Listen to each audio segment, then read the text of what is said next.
Can we get some of the people from outside to come in? Good afternoon, ladies and gentlemen. We will give just one more minute for some of the folks that are out there that were interested in the panel. I'll just make sure that they come in, and then we will start.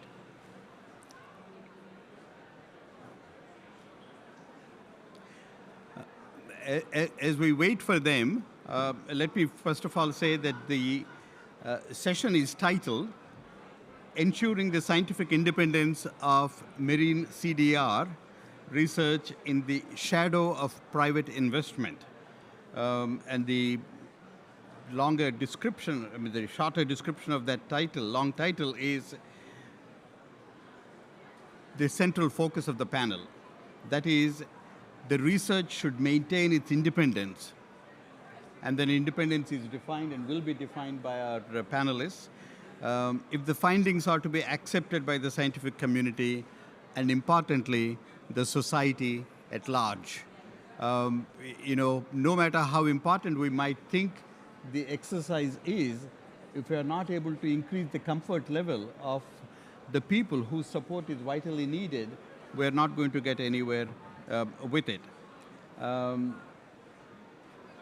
And we have seen the recognition by the member states and the United Nations and various other places that we do need to launch the research that is vital to move this issue forward.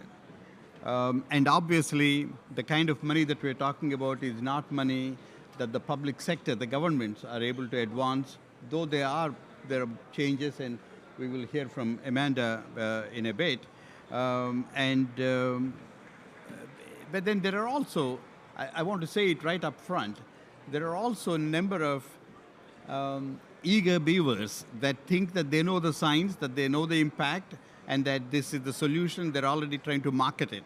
And one should be very wary of those people. So having said that, I think now we have the critical mass, and let us begin. Our first speaker is Amanda McCarthy. She's the director at the National Ocean. I have to be careful because French are trying to take over the title NOAA, National Oceanic and Atmospheric Administration. And she leads the efforts to enhance NOAA's ability to provide products and services that support informed climate action. And she's the best person to be able to do that because she was senior advisor to Secretary Kerry when he was the President Biden's special envoy on climate change. Amanda, with that, you have the floor. Excellent. Thank you so much. And I actually do think the world would be better with many more NOAAs. So I fully encourage more NOAAs around the world. My name is Amanda McCarty, and I'm the director of NOAA's Climate Ready Nation Initiative. We are, as Rama said, working on accelerating climate action with science-based tools, decisions, technical assistance, capacity building. And so we really are working across that full science to service spectrum to make sure that our climate actions are informed by the best available science.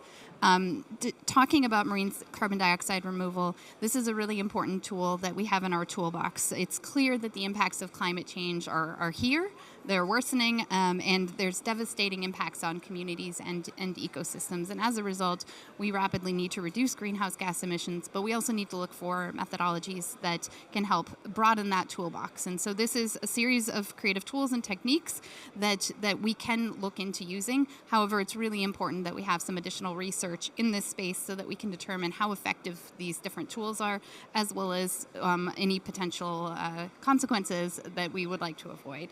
We're really excited about the national strategy for marine carbon dioxide removal that was released just a few days ago, and the work that we hope that will catalyze and move forward. And so, one of the key takeaways, just to build off what you said, Rama, is that, there's a role for diverse partners within this space, and if we don't work together, we're not going to achieve things in collaboration. Yeah, that's a very good point, Amanda, but I have a follow-up question. NOAA is a science agency, and I take your point absolutely. Public money is by itself not sufficient. We need private money, but then it needs to maintain the scientific integrity to increase the comfort level of everybody in the public. What do you see as the role of NOAA in ensuring scientific integrity? Well, scientific integrity is core to what we do. We have a scientific integrity policy that guides our work, regardless of what we're working on. I think a key piece of this is that people need transparency around the information in this space. That's where public data platforms, public data resources, the open, transparent data that NOAA has and provides are absolutely critical for increasing the confidence in how well things are working, as well as ensuring that we know if there are side effects of what we're doing, that we can, to the best possible extent, explain what's going on, and sort of having that neutral broker who's saying, we're agnostic on what technology or approach you take, but we're going to be paying attention and sort of helping people understand how this works and what's going on around it. And so I think that's a really critical role that we at NOAA see ourselves playing in this space. It means that we're going to have those strong partnerships, though. Otherwise, like you said earlier, people are running ahead. They're eager to move, and we need to be working together and moving together. And so that's where we're eager to collaborate. Excellent. Thank you. I'll come back to you, but let me first go to Leonardo Valenzuela from Ocean Visions. And Ocean Visions is an entity that came into existence largely by lots of well-established scientific oceanographic institutions in the country and beyond. The idea, of course, is to take the material, research findings that are there, and also connecting it to public policy. And you also manage to get funding from philanthropic foundations. So you're in a unique position to talk about both what the science institutions are saying and how to connect that to the philanthropic community. So would appreciate your views on how that is working out in reality. Okay, so I had a presentation on this, but specifically about this. So we have estimated that the needs for advancing the necessary research to understand what works, what doesn't work in the mCDR space is in the billions number. But I will say that right now we know that in mCDR we are at 200 million. So that's like way below. A fragment of that is philanthropic funding, but I think we need to push farther in the sense of proving the value of the immense amount of research and technological capacity that different institutions have produced over the last decades. And that's what we are trying to do, and I think that's the recognition coming from the philanthropic space that it is valuable, it is relevant, and there is a big opportunity in this space. Would you like to go through with your presentation quickly? Yeah, sure, here. Sorry, I had a misunderstanding of the format, but yeah, so I'll just, how much time do I have? Quickly, so we can have more conversation between us. I think it's better if we just go through the conversation, because there was... Okay, that's fine. So then I go back to the next panelist, Jill Story. She's with the World Ocean Council. And interestingly, while, I don't know if Leo works or does not work with private sector broadly speaking, but Leo does. The World Ocean Council does. So tell us how, you have now Amanda talking about the role of the government, Leo talking about philanthropic foundations, and tell us about what World Ocean Council does in this space. Thanks, Rama. Well, I'm firstly just delighted to be here on behalf of the World Ocean Council. As many of you will know, the World Ocean Council is an industry association working in the maritime sector. It covers the whole of the maritime sector, from shipping, offshore wind, and then, very importantly, the very early stage of the marine carbon dioxide removal sector, which is a very small, it's the beginnings, the seed of an industry that we think needs to grow very quickly. But we had a conference in Barcelona last week, and one of the important things is we think that in terms of the demand, the demands coming from organisations with net zero commitments, but also it's going to be important for the whole of the maritime sector to get involved, because to scale what's required, it's going to need infrastructure, and there's so much to be done in a short space of time. So I think this panel is really interesting in terms of the constitution of this panel, and it should make for an interesting discussion in terms of we need a bit of everything here to make this work. Thank you. Again, I'll come back to you with other questions, but let me go to Paul Morris now. Paul is the project manager for what is called as XOIS. It's Exploring Ocean Iron Solutions. It's hosted at Woodside Oceanographic Institution, where I come from. And tell us, Paul, why was XOIS formed? And given that, and then given the progress that you have made with the number of collaborating institutions from around the world, what are the dollar figures that you could ascribe to the work that needs to be done to maintain that scientific integrity and increasing the confidence of the society at large? Okay, yeah, thank you, Rama, for that introduction. So I'm the project manager for Exploring Ocean Iron Solutions, and exploring is the key word in that title, because we're not saying it is the right thing to do. We need to explore whether it is a safe and effective form of mCDR. XOS formed, it came one of the National Academy reports that came out on mCDR, which estimated that any one form of mCDR would... Microphone, please. Try this. Yeah. Let's see if this works a bit better. Yeah, so the National Academy's report came out, and it suggested that any one form of mCDR would need on the order of hundreds to No, we're not able to hear you. Microphone.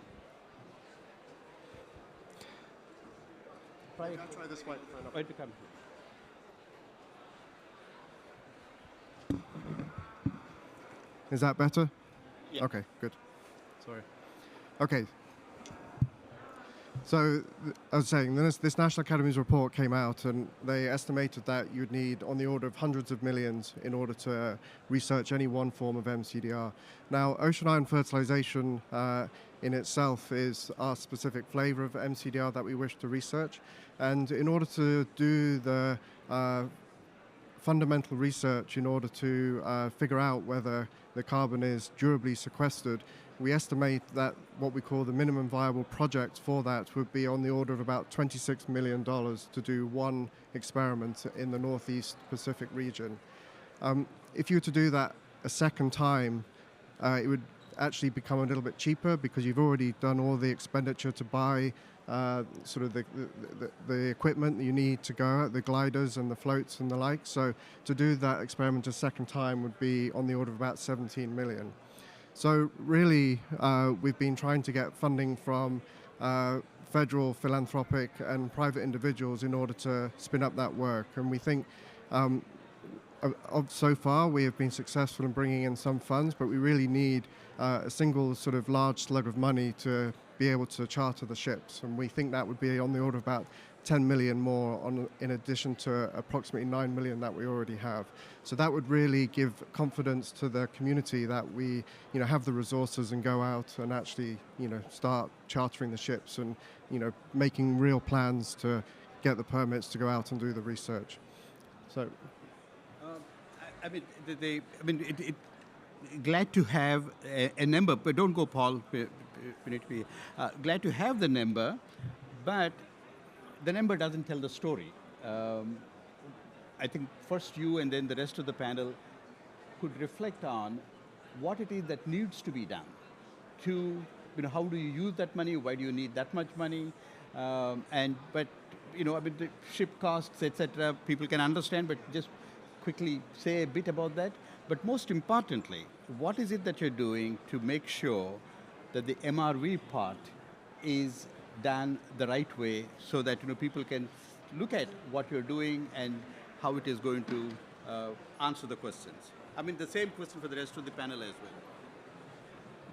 Okay, so a little bit more about XOS. It's a consortium of about 60 scientists from about 40 different research institutes from 9 different countries. So it's really a diverse network of individuals, and it's been built up from a base level up, so from a scientific foundation up. It's not a top-down driven research effort. So by having that sort of diversity from a wide range of different backgrounds, I mean, we even have skeptical scientists who are part of our group. So they can come along and, hopefully challenge what the status quo is and make sure that, the science is done in a sort of independent and ethical way. We also want to make sure that, the science is transparent and open, and we would make our plans public, and we have done that in a Frontiers in Climate paper in September earlier this year. So, if other groups want to come along at the same time when we're doing our work, they can come and do it, take their samples at the same time. We, trying to do it in a fully open and transparent way. I don't know if this is working or whether you all need to come stand here, but maybe, Amanda, why don't you reflect on the same part again, I know there are public review comments and, getting people to speak to it, etc. But it is a topic that is not something that everybody understands it all automatically, okay? So what they say could be a knee-jerk reaction, but how do you measure the kinds of comments that you get, and what do you suggest is the way forward? Absolutely. I think there's a two-prong approach to this. One is the physical science of it. We need to understand the biochemistry, the permanence, the fluxes. Depending on the techniques we're using, there are different scientific questions we need to ask. And so that's one half of it. But as you mentioned, the people side is the other part. And this is where we need to understand how people perceive this and how we can communicate the benefits, how we can communicate what's going to be happening potentially as a result of this. It's a community engagement approach. We need to be doing the science with people. We need to be planning projects with people in order to understand how it might affect other things that they care about. And that's one of the things we've really highlighted in the way we're approaching mCDR and the different approaches is what each of these technologies could be and how they're perceived. So there's a social science aspect to this, but there's also just the partnership piece of working with communities, making sure that you have local leaders, making sure that you have different community organizations, tribal, indigenous people who are engaged in the process, so that it's a collaborative effort to create something. And we do this across our climate services writ large, but it's highly applicable to what we're doing here, and it's a core part of the marine carbon dioxide removal strategy. Terrific. Jill, on the same question. Thank you very much. And it's quite right what Amanda's saying in terms of we also need more education in this space. Some people will be aware that one of the early stage companies, Planetary, were trying to undertake some experiments in the UK off the coast of Cornwall. And there were two small towns close to each other. And in one of the towns, the community mayor had a science background. And he helped talk to people in the community, get them on board, and they were quite happy for the experiments to be undertaken. But in another town very close by with the same population, again a small population, they didn't have that mayor with a scientific background. It was maybe thrown upon them at the last minute, and they didn't really get the engagement from the local community. And they said, well, actually, we don't want this happening here, not on our beach. So in the end, this took a lot of time, and in the end, Planetary couldn't go ahead and undertake this early stage experiment in this area because they hadn't got the engagement at the beginning. And it's something that's quite difficult for early stage companies because we're putting a lot on early stage companies to have to do it all. It's hard if you're starting an early stage business in a sector where you've already got a social license, where you've already got demand for your product. But imagine starting in a sector where at one point there wasn't even the demand for the product. So what has happened actually over the last couple of years, because I was actually involved with some early stage innovators in Australia in 2010, and they'd been going for quite a long time at that point. But at that point, there was no market for what they were doing. So they were going along trying to create this company because they thought it was the right thing to do for the climate and it was required. But it was only really after COP26 when large corporates then came out with their net zero commitments that actually we created some demand. And it's from COP26 that if we look at the last 3 years, we started to see a lot more interest in this sector, and a lot more innovators are coming in, and people are thinking, well, actually, the large corporates have come out at the top line with their net zero commitments, but how are they going to get there? So we've been talking about decarbonisation. We must decarbonise first. But I think probably today, where we've got to, most people realise that we can't wait to decarbonise. We don't seem to be doing a great job of that. So we need to actually remove at the same time. And we need to put a lot of effort into it, because if we look at what the IPCC has said in terms of we need to be able to remove 10 gigatons per annum, that's gigatons per annum by 2050. Last year, in terms of durable CDR, and there's an organisation called CDR FYI, they try and track durable removals. I think 4.5 million tonnes was sold, and 90% of that was land-based solutions. So in terms of the scale, from where we are today, by 2050 to get to 10 gigatons, we've got to scale this industry, the carbon removal industry, at the fastest any industry has ever scaled before, over 25 years on a per annum basis, and keep going and keep going. We need to scale it at about 34% per annum. So we're going to need everybody working together in this space. We do need these early stage innovators who it's a hard role, and they've got to get investment in these companies. So we talk about private investment, but who's going to invest in a business if there's not a demand for their product? So what we're starting to see now is that it's starting to become clear that companies are going to have to buy removals, and the demand for removals is going to be greater than supply. So that's starting to bring in more innovators. And at Ocean Visions are doing a fantastic job in terms of setting out the pathways and putting materials into the ecosystem. And they've got a fantastic tool that's a map showing the field sites.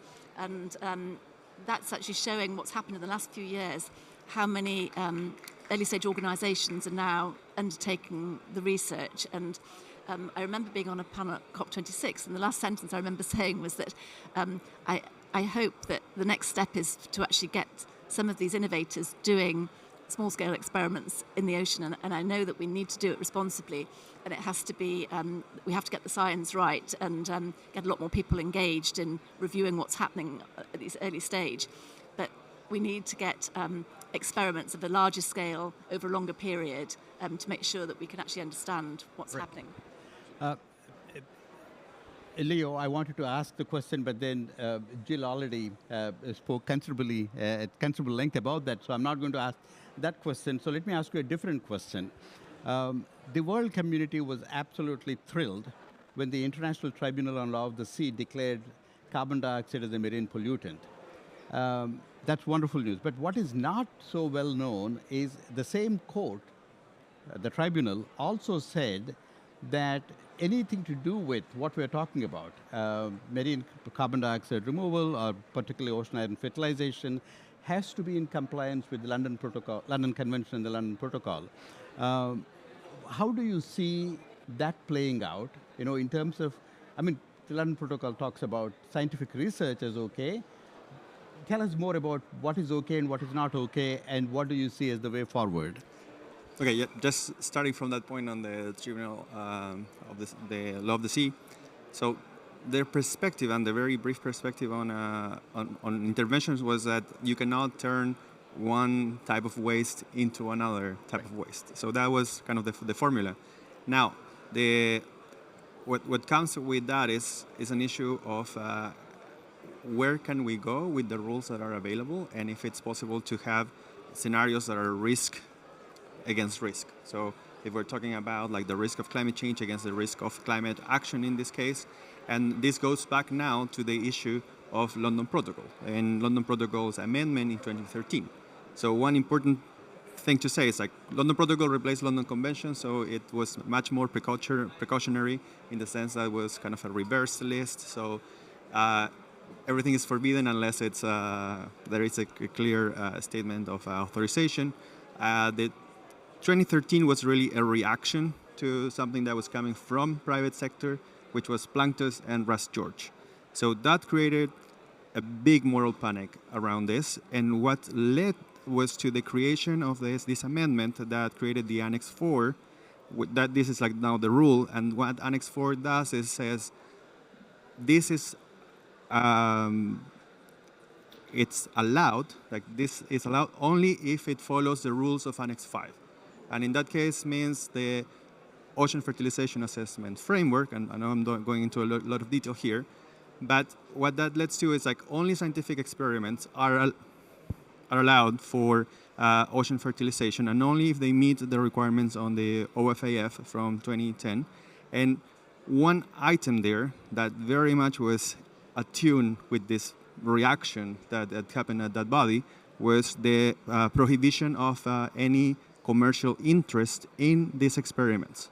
So they allow for services, they allow for example, patents that come out of the work done through that experiment, but there could not be any participation of private sector in the design of the experiment itself. So that led to the situation now where there is a lot of fear for anyone trying to get into this space, given what London Protocol is saying about specifically ocean iron fertilization. However, a detail that needs to be considered is that that amendment has only been ratified by 6 countries. The London Protocol is one of the smallest in terms of ratification treaties by number of countries. So that leads to the situation that this attempt to create governance hasn't even been ratified after 11 years. So that is creating a situation now that has been acknowledged by this body that there is a need for additional coordination with other bodies, international treaties, and that leads us to what work now is being done at the IPCC to create a methodology for ocean alkalinity enhancement. And I think this will open many avenues to extend options for research and to also change probably the rules in the near term if we can prove that any of these pathways work. So right now we're operating with a rule that was made in reaction to an experiment. And right now we are at the stage where I think these rules may change, or there could be additional clarification regarding what they imply. So I think that's where we are. That's very helpful. Another question for the entire panel is, we have a series of demands on us as a world community. You have the Paris Climate Agreement that says keep the temperature increase below 2 degrees. We have the net zero commitment that says, well, companies have to do the following to keep that. And then we have the climate impacts on the ocean. We're talking about ocean iron fertilization, et cetera, in this context. And then there are, I don't want to call them restrictions, safeguards, whatever you want to call them, so they are there to ensure that it is done the right way. Now, one thing that is clear to all the negotiators here is that public money itself is not sufficient. You need the private sector money. So given what Leo had just said, how do we ensure? I mean, do we blanketly say that everything that is private sector is bad? Or do we say that something is better than the others? I mean, the question is, what is the motivation? Why are you doing it? Unless we can answer that effectively, we're not going to make progress on that. Who would like to go first?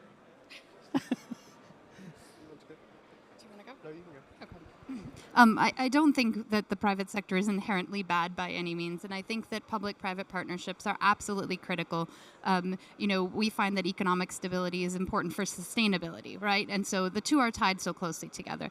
And, we shouldn't necessarily see public and private resources as competing, but we really need to be looking more into blended finance and using public resources to de-risk, to understand and explore, to close critical questions, to provide open data and transparency. There are really key things that the public sector can do, which a private sector entity who needs, proprietary for their own business model, they inherently can't do. And that's where a lot of these public-private partnerships come in. So we see our role at NOAA as, getting data out, sharing best practices, setting the foundation, right? We're going to make sure that there's an inherent level of quality transparency in the things that are done so that people can have confidence that if you fall below that, you're probably not meeting the mark and it's dangerous. But if you go above this, we think it's a likely scenario that will work out. And so I think that's also where that the private funding is really focused on the carbon accounting, but the community engagement piece is an area where the public resources come in. It's not just money, it's also time and effort and energy and skill. And so I think that we often think just about money, but the partnerships and the trust and the relationships are also a key part of the resources on the table here. Hey, who would like to go next? Thank you, Amanda. I think we should also stop thinking about money effectively being a dirty word. This is the carbon dioxide removal industry. McKinsey have said by 2050 could be a $1.2 trillion industry. And oceans at 71% of the surface of the Earth, with the capacity to durably store carbon, is going to be a significant part of that $1.2 trillion. And $1.2 trillion means a lot of jobs for a lot of people. We know that we need to get the removals out. We know that actually, so far, some of the largest corporations in the US particularly have made great steps in terms of trying to start this market. They haven't had to do it, but they've actually had the vision to think, well, actually, we do need this market and we have to start. And they've probably seen the writing on the wall in terms of there's going to be a shortage of credits, and so they're getting in early. They're trying to build up their corporate muscle. They're trying to understand how it works. But to be very clear, in terms of the scientific MRV being in the shadow of the private funding, I think it's actually more should be in the light of, because can you imagine if you're the CEO of a large public company, you've got a number of stakeholders, and you're trying to run a multi-million-dollar business. The last thing that you want to have to deal with is being accused of greenwashing. You want to make sure that your credits that you've purchased scientifically, there's a lot of evidence behind the MRV, and a lot of work has gone into making sure that they're buying the highest quality credits with durability. So I think I sort of see it in the way, a little bit like financial accounts, that actually what we may be required is, so with accounts, if a company prepares their financial statements at the end of the year, they have independent auditors that come in and review the accounts and sign off on the opinion. I think maybe we also could do with trying to get together a whole body globally of scientists that were almost like an audit community to make sure that when we're doing early stage experiments, people are seeing what's happening, are testing, making sure that the information that is coming out is correct and transparent, and that we could build up a system like that, because we do need this private funding. If Microsoft have actually bought 70% of all of the long durable carbon removals to date. And then after Microsoft, there's an organisation called Frontier, which is a combination of companies involved in that. There's Stripe, there's McKinsey, Meta, and they put together an advanced market commitment, which means they've agreed to put in, between them, $1 billion to buy, to pre-purchase carbon removal over the next few years. So that's a significant amount of money to try and kickstart this market. So I think in terms of the private sector, we do need the private sector, and there's a lot that can be done in terms of working together. Great. One last question for the panel, and then you can. You want to? Sure, yeah, okay, if I can just okay, comment okay, on that. yeah. I talked a little bit about the types of funding we would take. It's also worth saying that the kinds of funding we won't take is selling carbon credits or selling intellectual property, so we don't fall foul of the London Conventions and Protocols. But at some stage, when we start, if the science says we should scale up and go bigger and longer, you're going to need to interact with the commercial sector in order to do that. That's not going to be funded by the sort of federal and public sources of money. So really, it's figuring out how you transition from that sort of de-risking process through to commercial scaling up type process is really an open question now, and trying to marry those two together is a complex conversation that we need to have over the next year or two. Right. Yeah. I just want to, as kind of a reality check, is just to say that most of these private companies, what they are doing right now are research activities. So there is no, in no way, kind of like uncontrolled proliferation of anything. So it's very clear what they are trying to do right now is to test the possibility of certain pathways, and if they work progressively, they could be turned into like profitable business. Maybe depends on the model that will be acceptable at that point. But there is in no way like a deployment, commercial deployment at scale happening, and I think we need to be very clear about it, so that there is no sense that there is something happening out there that is very suspicious, because I think that's what sometimes is used as the line of anti-campaigning for this, which is a lot of disinformation and a lot of panic about these activities. I mean, I'm not surprised at that. I mean, we have gone through this route before. After the clean development mechanism came, joint implementation came. There are lots of people, even before the Secretariat decided, what is the criteria. There are lots of people out in the marketplace saying that, we are doing this, etc. But the last question that I have before I go back to the audience is this. When you do carbon sequestration on land, there are ways you can measure it and keep track of it. And when you do that in the ocean, how do you make sure that, A, the monitoring, reporting, and verification is accessible to everybody, it's constant motion and there's something to think about. And two, how do you say in what time scale the impact of the activity on the environment is? Both in terms of what would happen if you don't do this at all because of the climate warming, and what would happen if you do this, and it's kind of a balance sheet, figuring out where we are in the end. Again, it's an open question, and anybody that is interested in can answer that. Okay, I can talk a little bit to that. So as part of the actual surveying of bloom, we have our MRV, our monitoring, reporting, and verification. So that is really the carbon accounting in order to figure out where the carbon is going, to what depth you're getting to it, and how long it would be durably sequestered. We have also been advocating putting a small e in front of that MRV, which is ecological and environmental monitoring, reporting, and verification. So you can really see the changes in the ecosystem and try and make an evaluation of whether you're doing more harm than good. If we're doing more harm than good, then we would have to say no. Trying to figure out what those guardrails ought to be around those ecological, environmental changes is really a discussion we need to have within the scientific community and wider stakeholders as well. So making sure that we are, doing more good than harm is central to what we try to do. Excellent. Anybody else want to say anything on it? Otherwise, I'll go back to the audience. Okay, Leo. Just a brief point on that, which is that in many cases the MRB would be kind of like a more expensive aspect rather than the method itself. So this leads us to the issue of what kind of impact this could have in the development of infrastructure and capacity in science, and how we can do that in an international way. So I think there is an opportunity for this MRV, for all these techniques, to have a role in terms of like having a positive impact in science while exploring this pathways. Excellent. Well, ladies and gentlemen, you have heard all the four panelists.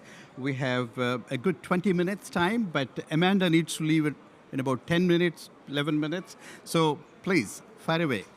First question. I'm going to take 3 questions in a row, and then have the panelists answer that. Yeah.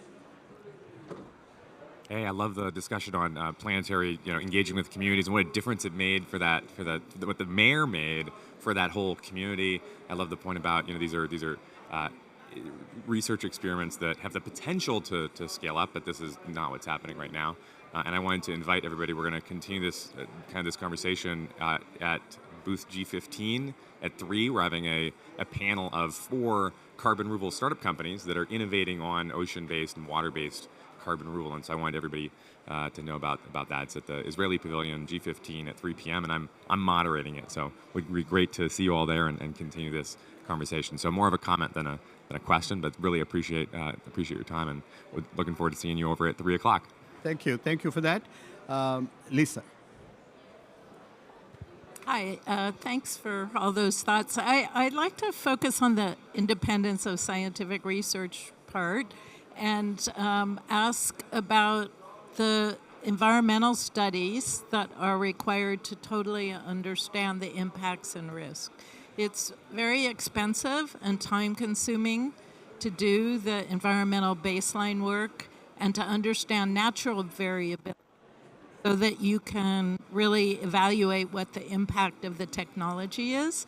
And I want to know who's going to fund that, because to date, most of the scientific research doesn't focus on that aspect. So do you guys have ideas on where do you get the large amount of resources required to do that aspect?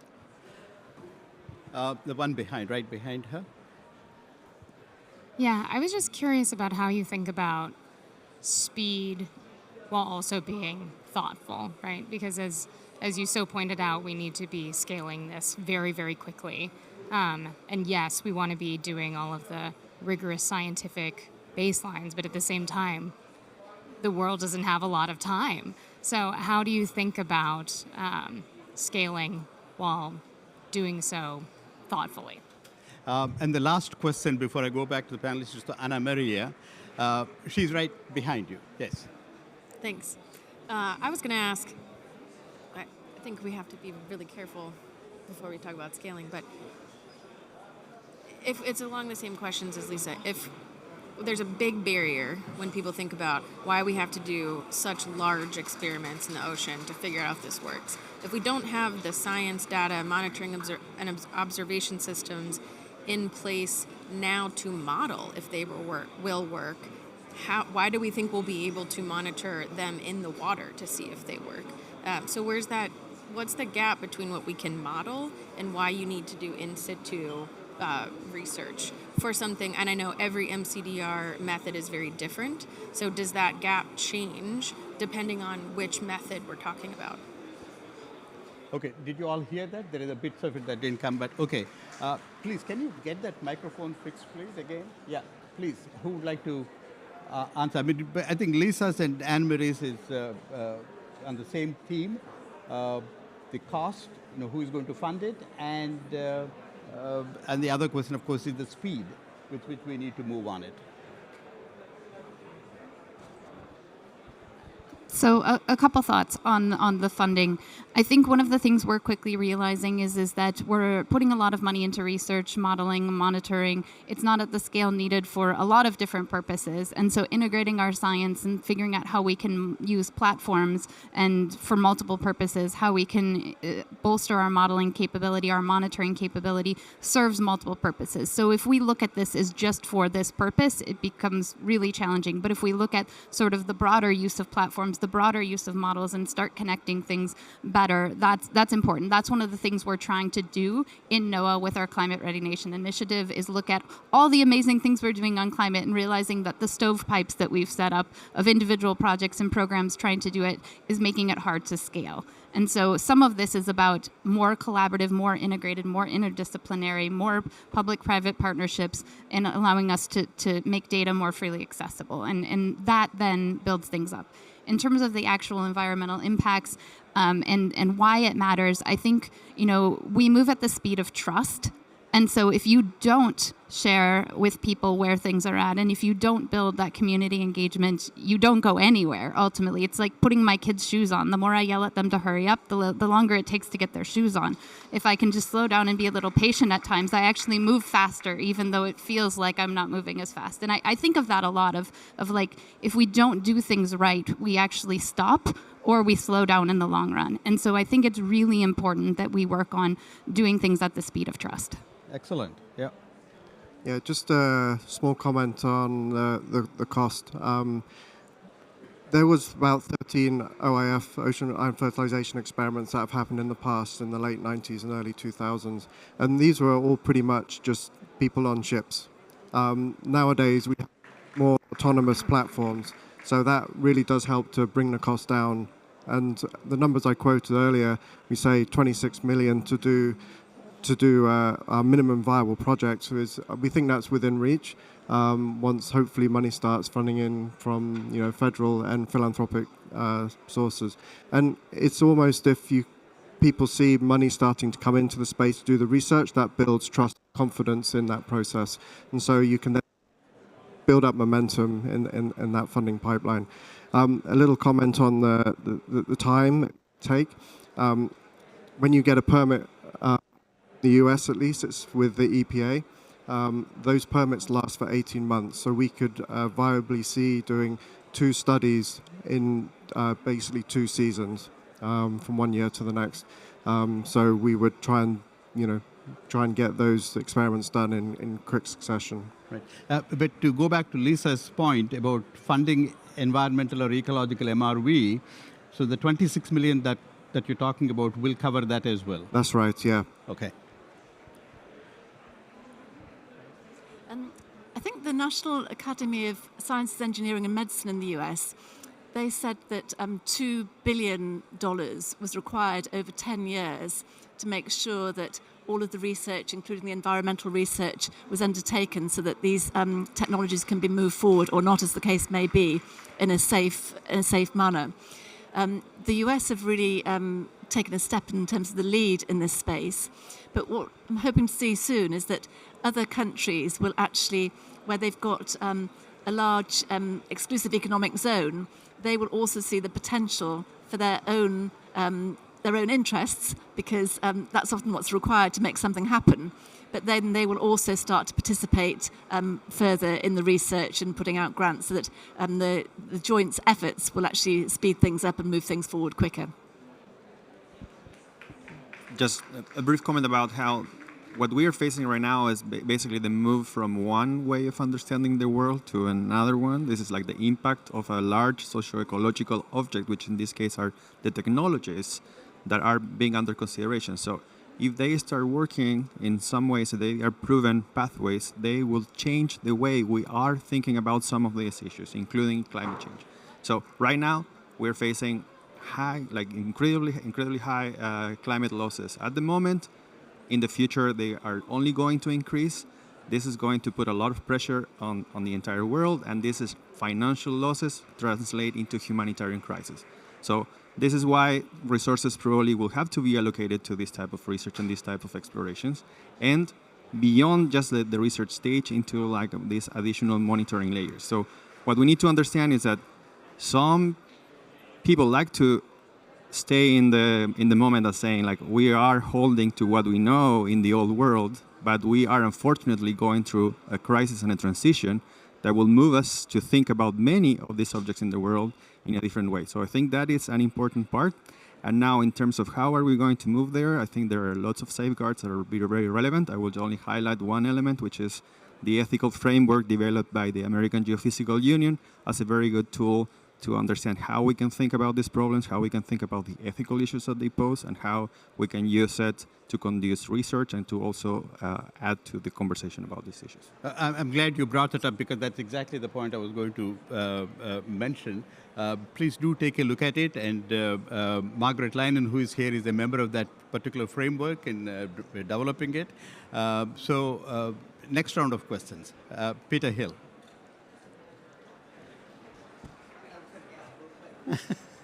So if it is a question I'll to stay Amanda, for you, Peter. if it's a question to Peter right now, is there a chance? And for Amanda, if you can hear. Amanda. The administration just released a research strategy for mCDR. What are the primary objectives and priorities of that plan, which just came out less than 24 hours ago almost? Yeah, we're really excited about it. It lays out a roadmap for some of the research that needs to be done. It also lays out areas where we can partner and sort of produces a collaborative environment that we can work on together to move things forward. So I'd say at a high level, it's a roadmap for collaboration that I don't think we've seen in other CDR spaces. And so it's an innovative approach that looks at everything from research to implementation down the road and how we'd move together. So I encourage everyone to check it out. Thanks, Peter. Thank you, Amanda. And please give me a round of applause for Amanda's contribution. Okay, other questions? Two people right here. Yeah, so it's easy to pass the microphone after that to Margaret. Yes. Yeah, no, just on the question of doing more good than harm. I mean, given we're talking mostly about doing good for the climate and the risk of harming the environment, how do you assess both? Maybe in a systematic way, and just making sure that there is not harm somewhere if it's helping something else. Thank you.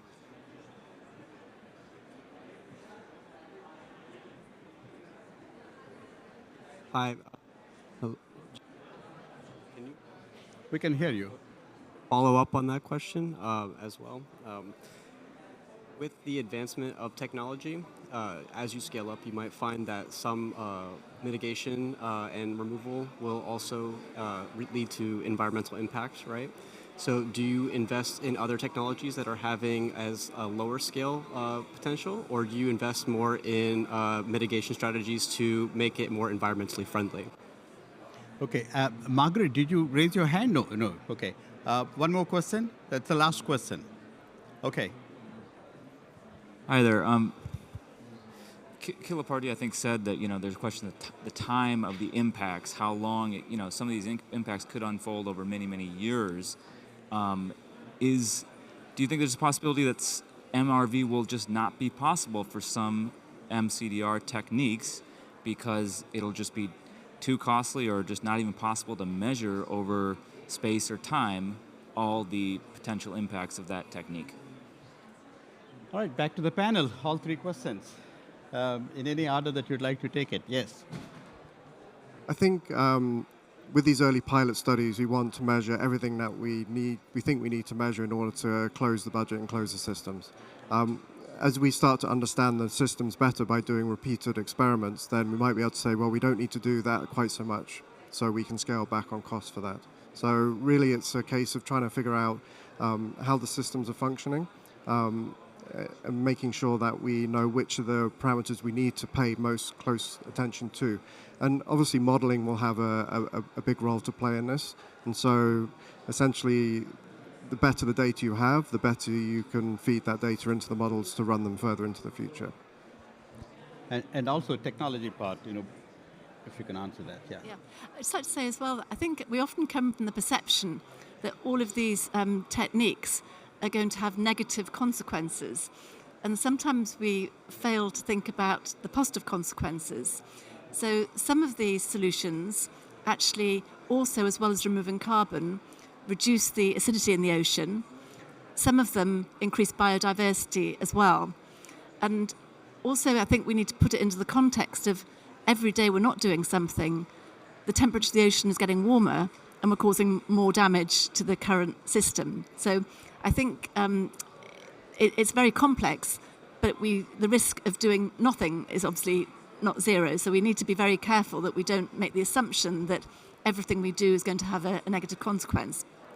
Having said that, we do need to make sure that we measure everything. And I think the question about whether we'll have the funds to do it, we need to invest the funds to do it, and we need to keep monitoring over the long term, because it could be that we could spend several years working on a technique, and it might be appearing to be making the right effects, but it could be at some point some other piece of science that we don't know about today has an impact, and we decide at that point, well, actually, it's no longer acceptable. So I think the monitoring and verification is going to be something that we're going to need for always in terms of looking at the environmental impacts and the assessment, and we will learn more.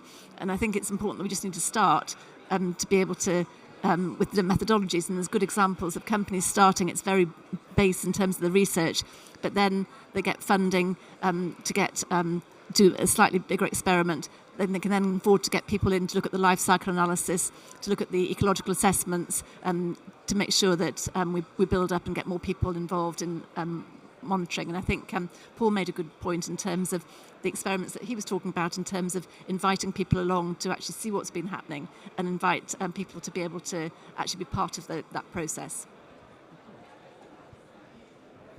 Well, the first thing is about measurement and what is it that we're using as our baselines, and understanding that we are dealing with moving baselines, and we are dealing with a world that is lost in some way. So there is a concept of the world that sometimes we like to think about, like especially concepts like nature will heal itself, and very likely, but probably not at the speed or at the rate that will prevent a humanitarian crisis. That's one of the elements. So we really need to understand this, and with this logic of what are the risks that we can model and understand regarding the climate. What are the risks that are coming with any of this technique? So there is certainly decisions to make, and hopefully we don't get to a point that these decisions are just like loss and loss at a high level, because that will be just devastating. But I think it's important to understand that we are in a moment where not everything will end up in a clean, beautiful, shiny world, and I mean, I think this is just like in terms of like what the reality we're facing right now is. Now, in terms of what other options or lower impact options, I think that is part of looking at this from a scientific perspective. So right now we are looking at the issue through the IPCC. That's the best we have. That's the model that we're using. Now, how do we look at it? All scenarios under 2 degrees are considering removals. So there is a fragment of like, first you have decarbonization, very aggressive decarbonization, and then you have removals. So in removals, you have a number of things that you could be doing. Now we are exploring what could be the most efficient and most scalable. So that is why looking into this aspect. And yeah, and at Ocean Visions, and this is important, we not only look into removals, that's one of the programs, we're also looking at decarbonization pathways that are more effective and have higher potential for scale, that are ocean-based, and we're also looking at the issue of how to preserve function and structure of ecosystems that are critical for climate stability. So next week, on the 21st, we will have a session on Arctic sea ice. So that is the latest work that we have done in this space, which is a roadmap to understand if there are any possible pathways to prevent the loss of Arctic sea ice until it's completely gone. So that is this part of like this comprehensive approach to the issue. Well, thank you very much for that, Leo. That sounds as a nice summary of where we need to go. I'm fond of citing the UN Secretary General when he talked about the climate threat as an existential crisis facing humanity. And he said, using a movie that received Oscar awards in last year, I believe, or the year before, I don't know, but he said, everything, everywhere, all at once. Basically, we do not have the if we consider climate to be the kind of existential threat that everybody says it is, then we have to try out everything that we have got, because we have been at it for 30-some years.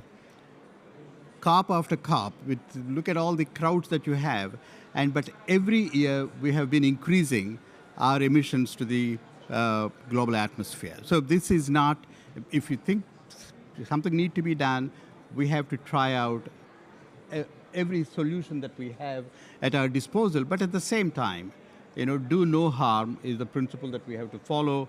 And, again, I would recommend to all of us here the AGU Principles on Ethical Framework. And, our hope is that we do it all in the time frame that makes the difference that we would like to see happen. It's not about nature healing itself, as Leo said. Of course it does. The question is it in a time frame that is of consequence to us? With that, please join me in thanking our panelists with a big round of applause. And thank you all for being here and for your patient attention. Thank you.